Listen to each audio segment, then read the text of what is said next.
is Julian Taste, and I'm super excited to have such a talented individual with me, a versatile artist. I mean, come on, he literally has a song with Ed Sheeran and Diplo. Like, what other rapper can do that? Giving you flavors. You already know it's PNB season, and I have Philly's own PNB Rock. How you feeling? Oh yeah. Hey. Good vibes, man. I'm ready to be locked and loaded, man. I'm feeling good. I'm good energy right now. How you? I feel so happy to sit here with you, to share this space with you. And I'm so happy that I could finally tell you this story. You ready? Let's get it. I love a good story time. Me too. Man. So I'm from Paterson, New Jersey, right? Yeah. And back in 2014, I had a whole fake ID. Like I got this entire fake ID to see you in Atlantic City. But you never showed up. And since then, I never go to AC because I'm so convinced that the feds are in AC. I'm like, nah, we can't go there. No, we cannot go there. Yo. Yeah, I ain't gonna lie, bro. That shit blew my mind. Crazy. That was when I first found out that all the casinos, like not all of them, but majority of the casinos have some type of facial recognition technology shit. Where if you like a state inmate and you like got a warrant, or if you check any type of crimes where it's the state or the federal involved, they go on your ass. Listen, I'm not saying I'm like a convict. I ain't saying I'm none of that. I just know that had me shook. If you're like, you want to go to AC? I'm like, no. Not bad. Man, that story was honestly crazy. I was like, one day I'm gonna sit down with PnB Rock and I'm gonna tell him. Talk to me though the about. First person I ever heard that I even got a ticket to that show. I never got to talk to nobody about that show. What? You know what it is though? Is that I grew up like in northern New Jersey, so everyone that was outside, like they were putting me on because I was in college in New York. So they're like, yo, come back home. Like, we're going outside. Is this guy PnB Rock? And I'm like, okay. They dragged me all the way to AC. And I'm like, he ain't show up and something tragic happened. That shit was wicked, man. Never going again. I had to sit down for a couple months after that one. You know what's crazy, though, is that I think there was a big difference from the time where you actually found your voice and your sound as an artist when you were in jail to that one time that I'm talking about where you had, people showing up from Jersey to AC in that time where everyone was like 1738. So you already know it was going crazy. So it's like, what was the difference for you there than the time, before when you were in jail? I don't know. I feel like pretty much people just picked up on the music faster. Like, and yeah, when you get locked up and you talking about a whole bunch of stuff, and people like feel like they could like, oh, he was really saying and actually doing what he was talking about in his music. Like, I could relate to this. He really he a real artist. Like, so we sticking with it. So I had people writing me in jail. I had people that I never even met. I had to get like at least 9-10 pieces of mail from fans every day while the whole time I was in jail. And that was for like, I was locked up for like 6-7 months. Damn. You know what? I'm pretty sure somewhere in that rack of letters is mine. Excuse me, sir. I wrote everybody. I try to write everybody back. No, I'm kidding. I ain't write you. I'm sorry. I can't cap like that. That's wrong. Oh man. You know what I love about your story though is the fact that I feel like you basically head cracked social media early. You kind of cracked the code. And since then you've been literally doing numbers. Like really, let's talk about it. 5 billion TikTok views. Like that's crazy. What type of secret or what is the really like the secret sazon, the secret sauce that you put into when it comes to social media? Because even before you got signed, you really had a connection with your listeners and with your fans. I don't know. I think it's just like everything that I do on social media don't be like planned. You know what I'm saying? Like, so that's why people fuck with my shit. Like, I don't be sitting there trying to come up with a script and make it a thing. Like, I just be naturally doing me being regular. Like, for instance, this I ain't even. Do we got the chain? Where the chain at, bro? Yo, that Soldier Boy banter different. Did he respond? It's like, no, he ain't. We was tapping in on some other shit, but we ain't saying nothing about the chain. Oh, okay. But it's like, wake him up. It's like, I knew that shit was gonna go viral. And that's just me just joking around. Like, it's like I'll just be doing shit and I be knowing like this about to go up. Like, bro. Yo, that's crazy. I do want to see the eagle chain though, because like, how does that happen? Do you request an eagle chain? Does your jeweler tell you? Like, Man, that shit was not even real. The whole thing is, this chain has been sitting in my jeweler's office for like forever. He made it for Post Malone, like it's on some funny shit. Like it was a joke. And I just picked the shit up one day, like on some bench shit. The other day, I picked it up, like, what the fuck is this? Like, why I be seeing this joint dusty shit just sitting in the corner. I picked it up. That shit was heavy as shit. I'm like, what the fuck is this? Like, it was a joke. And I'm like, all right, this about to be my joke now. You feel me? So I just picked it up, put it on my neck, and said, yeah, I got the biggest chain in the game now. You feel me? On some playing shit. And now, every time I pop outside, now everybody keep asking me for this fucking chicken chain. Like, and it's not even real. Like, this shit was a joke. I just was bidding. Like, you feel me? Like, damn. But you know, collecting chains, that's kind of like your hobby though. You like that. yeah, I feel like as a rapper, you gotta have some shit with you. Like, you gotta be in it. You gotta stay. It's like nowadays, anybody look like a rapper now. You feel me? So you might fuck around and get outshined by just a regular motherfucker. You feel me? You gotta be on your shit. I'm a rapper, man. I gotta be busting. My shit gotta be, you gotta know who around. You feel me? I know things were gonna get dangerous when I just saw regular people that used to get beat up getting face tats. I'm like, it's a little hard outside, but stay dangerous. Shit get wicked now, man. It's a whole Oh my goodness, that's crazy. Well, let me know when I can see the chain. I want to wear it next time you're in New York. You can have it. You can't tell me twice. You know, I'm from New Jersey. I'm gonna take it. You can have that joint, man. Oh my God. I want to get into the new project though, to get you through the rain. And I feel like it's very symbolic because you had this snippet you posted on Twitter and it was very intentional because that snippet says, can I dream? Or can I dream? Talk to me about the risk that you had to take to follow your dreams. I wouldn't necessarily say I had to take any risks to follow my dream, but I did a lot of risky shit to get to where I'm at. You know what I'm saying? It's like, that was before all the music though. You know what I'm saying? That's just the situations that made me be able to talk about my past experiences and shit like that. Like, Yeah. but you got to take risks in order to win. You feel me? That's with anything, not just music, anything in life. You got to take some risks. You know what I'm saying? You can't be sitting there waiting for shit to come to you. That ain't never gonna happen that way. That's just what I did. I just figured it out. Like, I was locked up for that one last time where I had 33 months in me. I'm like, I'm just sitting here for 33 months. I got to figure this shit out. Like, this was one of those times where it was just like, you get sick of the same thing, revolving door, keep going in and out of jail, keep fucking with the same people, keep doing the same shit. And I just was like, man, I'm going to turn over. I'm going to do something different. And I started fucking with the music and that shit just took off. That's crazy to me because I remember listening to you talk one day and you said basically like, no one would even put money in your commissary or like check up on you or anything like that. And then you came out and you flipped your life around. Do those people still hit you up? Fuck yeah, you know, I ain't one of them niggas though. At first I used to take it to and try to throw it in their face and flex on niggas and shit like, yeah. No, nigga, you was one of the people that I wrote a 2-page letter to and told you what I was about to do and all the steps that I was trying to take, and I needed your help to do the shit.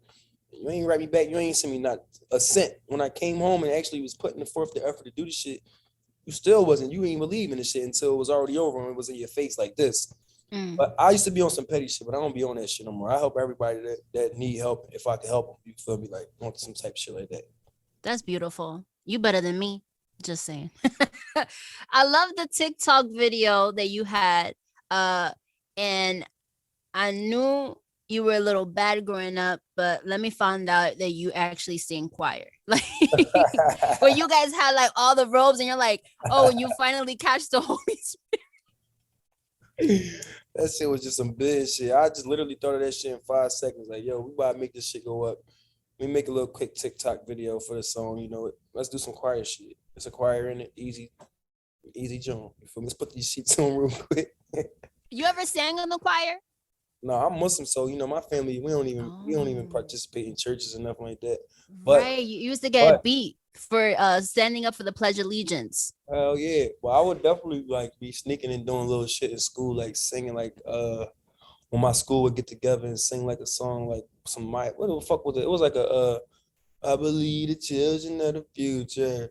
It was like a little choir singing that shit. I used to be in the mix singing right with them. You hear me? That was my vibe. Mm. Was it worth the beating though? Was it worth it? I would say so. Shit, fuck it. Thank you, Lord. I can see that. I want to break down the vibe of the EP because there's clearly a storyline there, like down to the digital graphics. It's like city lights, the car cruising, the neon letters. Talk to me about the fact that why you chose to start the project with Eyes Open featuring Little Baby and Young Thug. Pretty much the EP is like a preview to the album. Like everybody Mm, been begging me to drop this album, to be honest, because I've been working on this shit, previewing snippets and shit and letting people know like what's to come, what's to come. mm-hmm. And people been begging me for this shit for over 2.5 years, you feel me? And it's like, Yeah.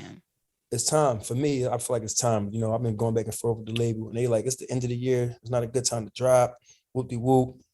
Nobody gonna be there to like really press it. Everybody gonna be on some holiday shit with their family. I'm like, all right, listen, I know that. I know this. We go through this every year, Mm-hmm. but I don't give a fuck this time around. I'm ready to drop. You feel me? It's my glow day. I'm ready to just give it to them. So I curated a little playlist out of the. I picked like my top 10 songs off of the tape, and I was like, Okay. these the flamers. I ain't gonna give y'all all of the flamers, but I'm gonna pick like 6 out of these flamers. Mm-hmm. And we're gonna curate a playlist. So that's why when you listen to the EP, you're gonna like when you typically listen to an EP, it's like, all right, there's some shit, like some throwaway shit, some play around shit. But you're gonna to this EP and the first song gonna be like, damn, like this shit is a serious, like some album shit. Because Mm. literally that's what it is. It's a preview to the album. You feel me? And you're gonna get that. You're gonna get the seriousness of the first song. That shit gonna take you by a storm. It's gonna be like, damn, it's some serious shit, some heartfelt shit. I felt the shit with my heart. You feel me? And I'm gonna be fucking around and crying listening to this song. The second song is like I always set my shit up like this. Every album you can listen to any one of my tapes. I always got the second song is like a vibe for the vibes. You feel me? Because that's my fan base. Like majority of the people that listen to my shit is a female or a little girl. You feel me? So Mm-hmm. I come vibes. The third song, you know what I'm saying, is some shit like what's the third song? Zaza, that's like a trenches song for the people, like everybody in the city. I'm from Philly, you know, it's hard going up in Philly right now. Yeah. Not even just Philly, it's a whole bunch of cities that's going through crazy shit. And I just was Mm-hmm. talking to the kids and talking to the struggle and talking to the youth in that Mm-hmm. song. Then we got High, which is the single that's blowing up right now, TikTok viral. You know what I'm saying? Yes. That's definitely part of the playlist. And then boom, I got some relationship shit because you know everybody got relationship shit. Everybody go through the ups and downs in relationship, especially like if you thugged it out during COVID, you know that shit was like rough times for the relationships. Like you got to be stuck with the individual for these long amount of times, and that shit got tricky. You hear me? So I got that, and then the last song I ended it off with like just like a remembrance song for all the people that we lost, type shit. Right. You did end the project with Lost You to the Game. And it's kind of sad, you know, and I wanted to understand or feel what type of emotions you have to really tap into to release a song like that. Like, what's the vibe in the studio when you record songs like that? That should be like you don't really want to like the vibe be like exactly how it is. Like you sad as shit, you feel me? You like really just letting that shit out. Yeah. Everybody in the studio feeling the same vibe you feeling. It's like, damn, like we were just turned and now we all sad as shit, thinking about all the people that we lost and shit. But you feel me? We need that shit. Everybody Yeah. need those, you feel me, those songs because it's always fun in games, but everybody got those moments before they just want to reflect and think about people and you know, just one of those joints. Mm. I definitely feel you on that. I feel like you ended the EP on a sad note, but the middle is like a sandwich. The middle goes crazy, and that track that's definitely going crazy high with DJ Luke Nasty, which is sampled from Might Be by DJ Luke Nasty, which is honestly pretty timeless. It's like already an amazing song. So now there's another timeless piece.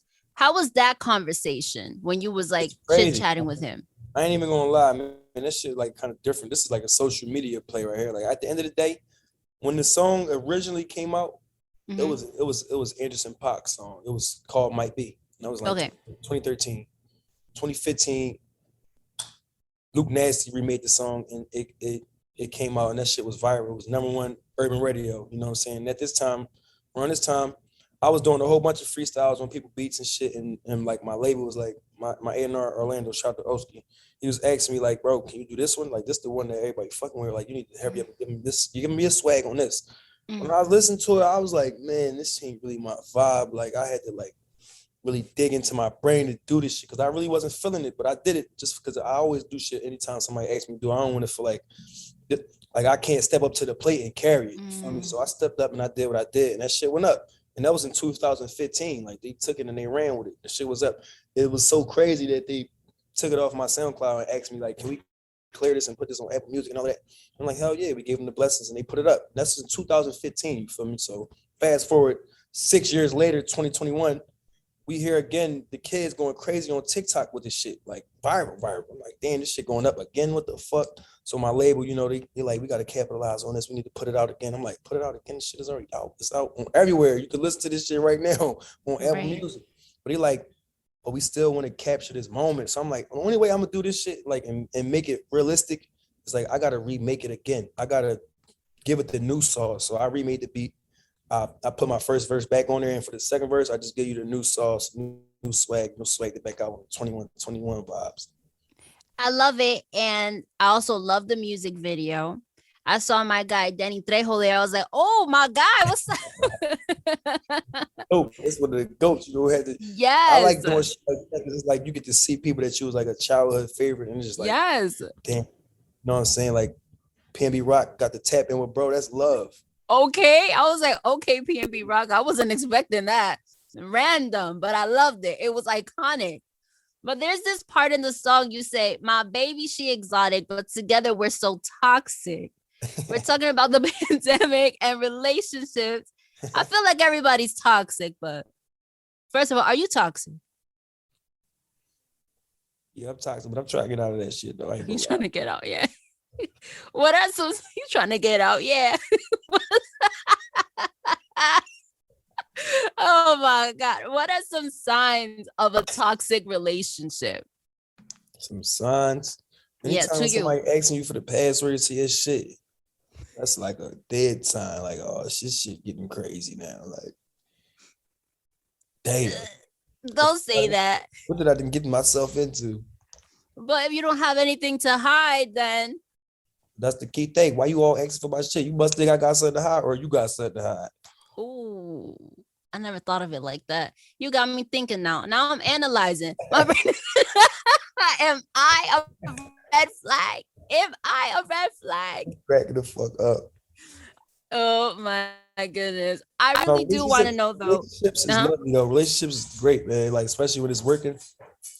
You know, yeah. I encourage everybody to try to find that significant other, you know what I'm saying? That shit was love for what it was worth, you know what I'm saying?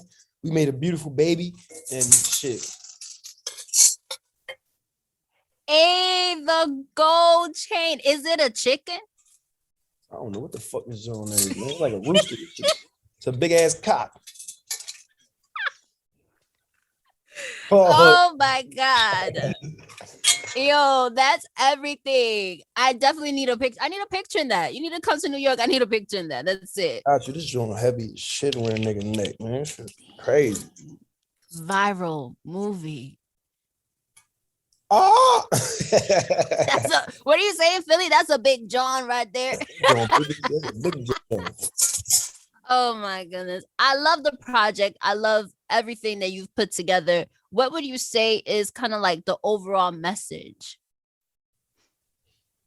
The message when you're gonna get out of to get you through the rain is just get ready for all this new music that I'm coming, because like this is just a preview, and like I'm just really like trying to get back on my 2016, 2017 vibes where I just get out of that stigma where as though like if it's not an album, I'm not gonna drop it. So I'm just putting out a whole bunch of shit, putting out a whole bunch of singles, mixtapes. I got shit lined up ready for y'all. So just get ready. This is a preview. That's basically what it is. I'm previewing, and the more y'all run this shit up is let me know y'all ready for new music. But I feel like there's something really different about you right now. I think we've experienced PnB Rock that goes into girls' Instagram lives that say, "Hey, what's up?" that have the fans riding for you, to rolling deep on stage with like 30 dudes, to now this evolved version of who you are. What happened in that time, or what do you learn about yourself in that time period? I don't know. I just grew. You feel me? You know, everybody get time to change and mature. Yeah. Shit like that. You know, especially probably having kids help that shit too. You feel me? Just like you stop doing a certain amount of things. Like you start looking at things and thinking about it before you act. Like I'm like an impulsive person, and me having the daughters, it'd be like, damn, I know eventually they're gonna grow up, man. These videos gonna last forever. You heard me? Like, this shit gonna be on the internet forever. You know, that's what keeps me from acting up. I'm like, if I have a kid, I'm on the internet forever, Yulissa. Relax. Just relax. Relax. Take a break. Oh my goodness. What does your success, your music, and your accomplishments represent to you? What does it mean to you? My success to me is like just, I pretty much put it like this. I'm proof in the pudding that you could be somebody that's like, nobody would ever think that I would be in the situation that I'm in right now, especially coming up from Philly, being homeless. I'm coming from being homeless. I'm coming from living in shelters. I'm coming from not having shit. I'm coming from like just being a juvenile adolescent that just didn't have no guidance and just living my own life and getting in and out of trouble and not graduating high school and just being like the outcast, you feel me? And I just proving the pudding that you could turn your shit around 360 and actually be like a legit person that's really making money and actually changing people's lives out here, you feel me? And not, you don't have to be stuck in the stigma and thinking like, damn, I'm always gonna be like this. Like, I'm always gonna be like just in a dark space. You can get out of that shit, you feel me? Because I'm proving the pudding. That's my success to me, you feel me? Like, I'm just showing y'all that you can do this shit. I felt that. Thank you so much, PnB Rock. You're truly a gem, from getting music classes in the yard to this evolved person that's sitting in front of me. Thank you for your love, your energy, your transparency. Where can people keep up with you, your tour, everything you have going on? I'm pretty much everywhere self-explanatory, man. You can find me on any social media platform, PnB Rock, no underscores. Official PnBRock.com for any tours, any merch, shit like that. Oh man, thank you. It's been definitely a vibe. Appreciate y'all, man. Love, man. I'm about to go turn up. I'm about to take a couple shots in a few hours. It's uppy. Happy birthday. 30, what is it? 30, 30? 30, Dirty 30.